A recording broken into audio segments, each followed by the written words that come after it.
Hello everyone in the Visibility Vortex group. Joanna here.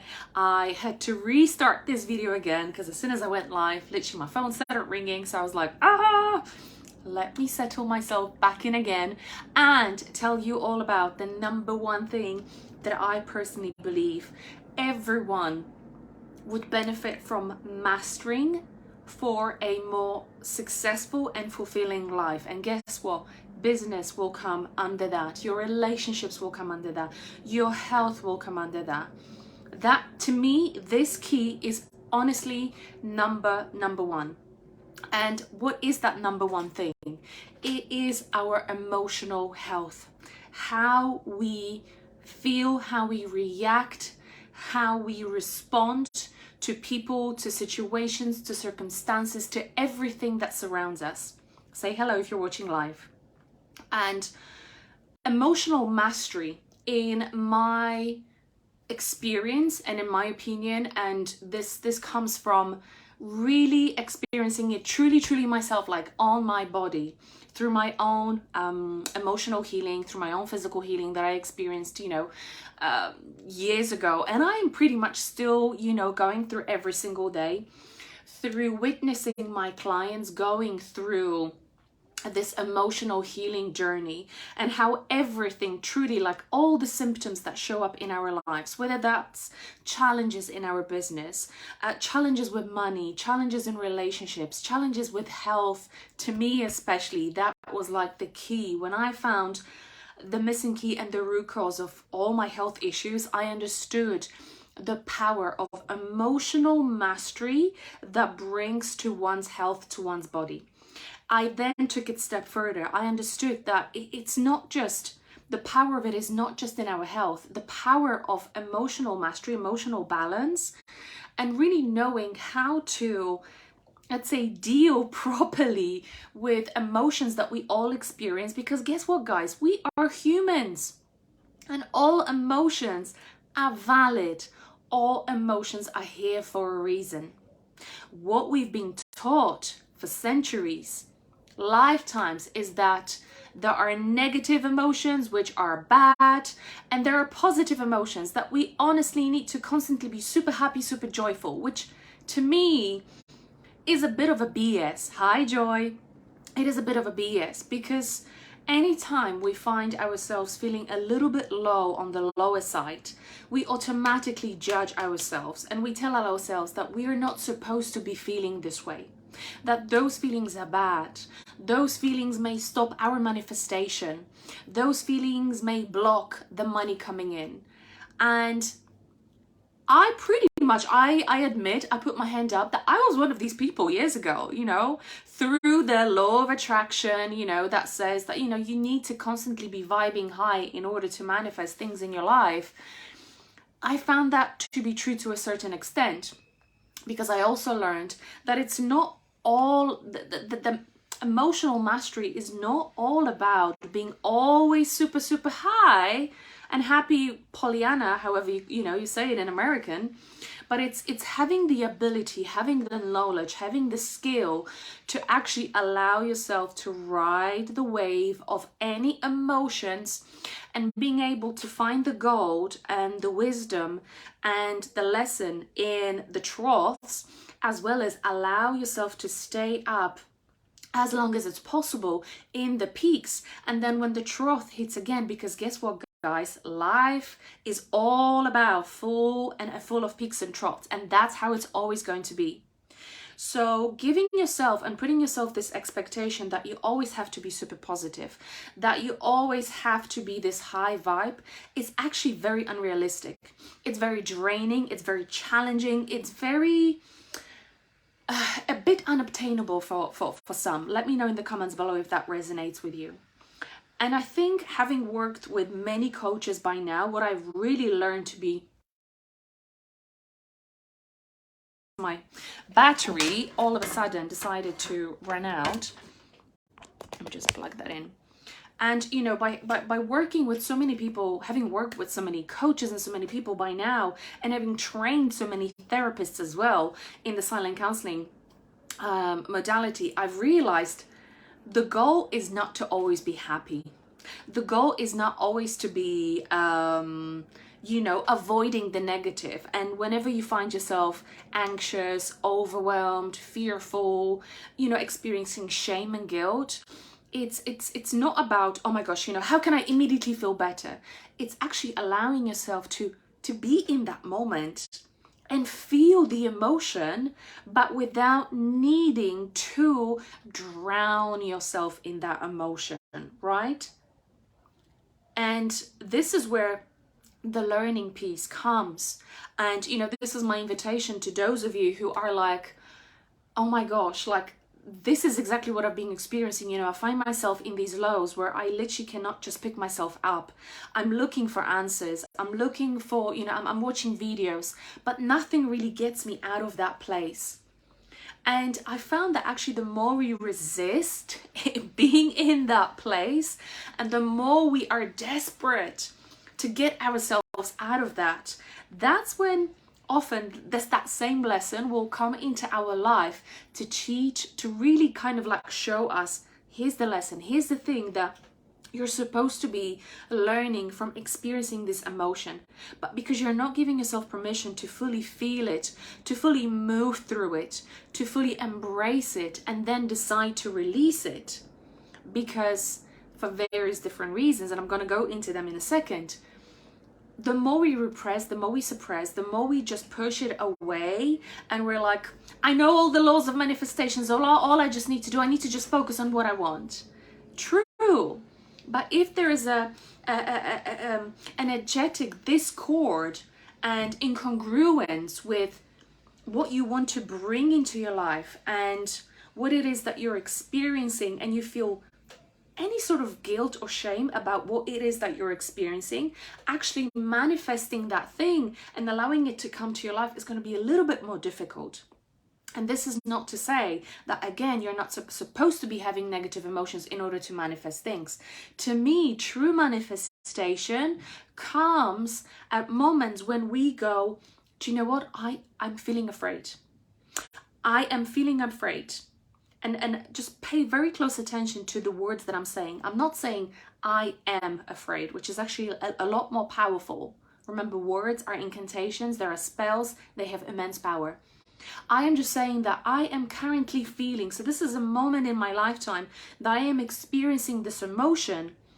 And thanks to the tool that I have, that I've learned a few years ago, called silent counseling, I now get to just be with this emotion and ask my body, trust the wisdom of my body, and ask my body, like, what is it that you're trying to tell me? This emotion is just a symptom.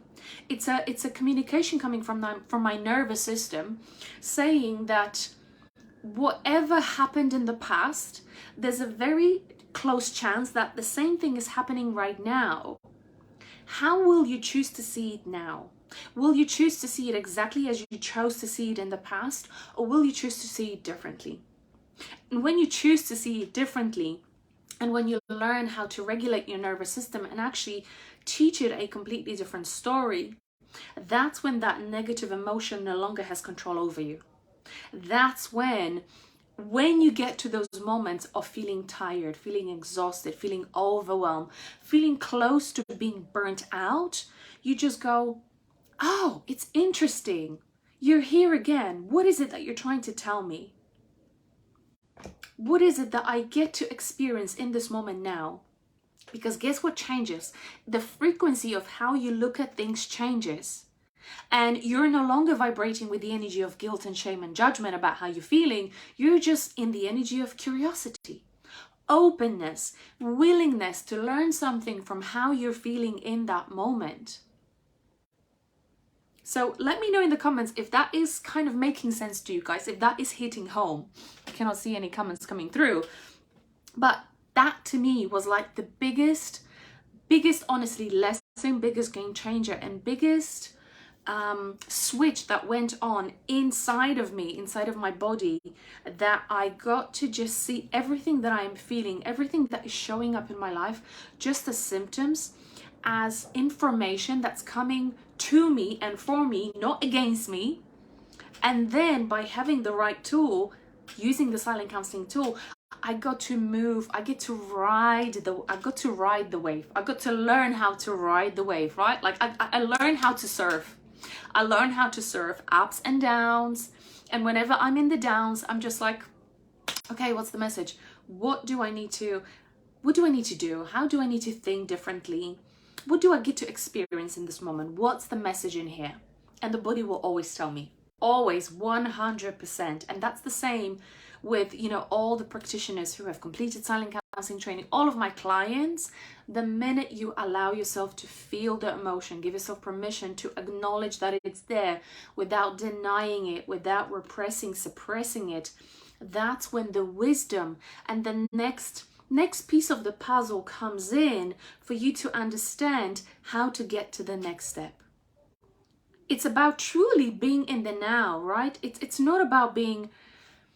I actually read, funny enough, I have a session later on with one of my clients, and she shared something really, really beautiful.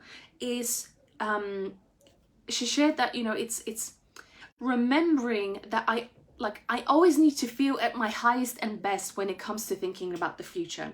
And this was really, really powerful. And this is what we're actually going to work through today, because here's the thing. If you always believe that you need to be at your highest and best in order to succeed, in order to feel fulfilled, you're constantly setting yourself a bar that just gets higher and higher and higher and higher, and that you never get to experience that happiness in right this moment. So it's like, how do I just get to feel whatever I'm feeling right now and know and appreciate that it's perfect? That it's perfect in this moment. And then I also get a chance, a space, an opportunity to just be with this feeling. And then if I choose to release it and learn from it, I also have that opportunity and chance to do that.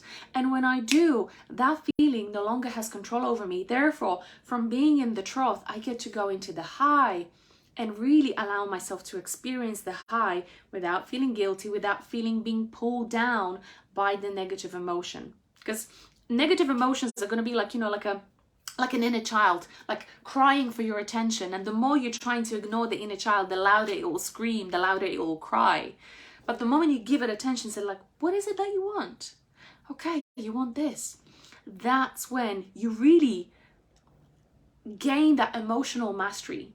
And to me, you know, summing it up, emotional mastery is not about never feeling down, depressed, emotional, you know, tired, exhausted, anxious. It's not about that. It's about being able to go from one side to another and being able to manifest from both places simultaneously at the same time. Because guess what changes? Your main vibration around where you are changes, because you just allow yourself to be here. You see both as perfection. And that's when what you desire comes to you, because it's just like you just allow yourself to be. So if you would like to learn how to gain that emotional mastery for yourself, for your business, especially if you're a coach, healer, or a therapist, to really learn how to ride that wave and being able to manifest from both places and being able to hold a beautiful space that is judgment free for your clients whenever they bring the same issues to the session. Remember that, you know, that we are humans, and when clients, and this is what I'm talking from my personal experience, before, when I didn't have a level of emotional mastery that I have now, I used to find that the issues of my clients would very quickly affect me. I would judge them quite often. I would just see them as these unnecessary nuances that I just didn't know how to handle. But the minute that I learn how to handle whatever is brought to the session, that's when I can hold a much powerful space for my clients. That's when I can hold much more powerful energy. So even if they come to the session, you know, feeling maybe a little bit less vibrational than me, I am still able to stay here. There is hardly any client currently that can take me from here to there. Zero at the moment, because I have the tools. I know how to bring myself back up. And even if I'm feeling a little bit tired, again, I just get to experience that. I get to just ask myself, that's interesting. Have I absorbed any of my clients' energy? If so, how can I clear that? That is really, really important, guys, for coaches, healers, therapists. So whether you are a hands-on, massage therapist, a facialist, or anyone who works with people, if you do not know how to clear yourself of the energy of your clients, that energy will eventually start affecting you very, very negatively, and that may lead to health issues, mental issues, emotional issues. So it is super, super important that you know how to set clear energetic boundaries, how to communicate those boundaries with certainty, with courage, with conviction, with love for yourself and your clients. And that's exactly what I teach in the upcoming silent counseling training. So this is, guys, the last call to join this month's training. We literally have like 2 days left. There's one space left to join this silent counseling training. So if you feel like that is you, either drop me a comment below this video or just send me a DM. The next round is on the 24th and 25th of September. But if you really want to learn how to gain this emotional mastery now, drop me a DM and I will see you on Saturday and Sunday. Let me know what was your biggest takeaway from this short live. If anything really resonated. If so, pop it in the comments below and I will see you very soon. Mwah! Have a beautiful day. Bye.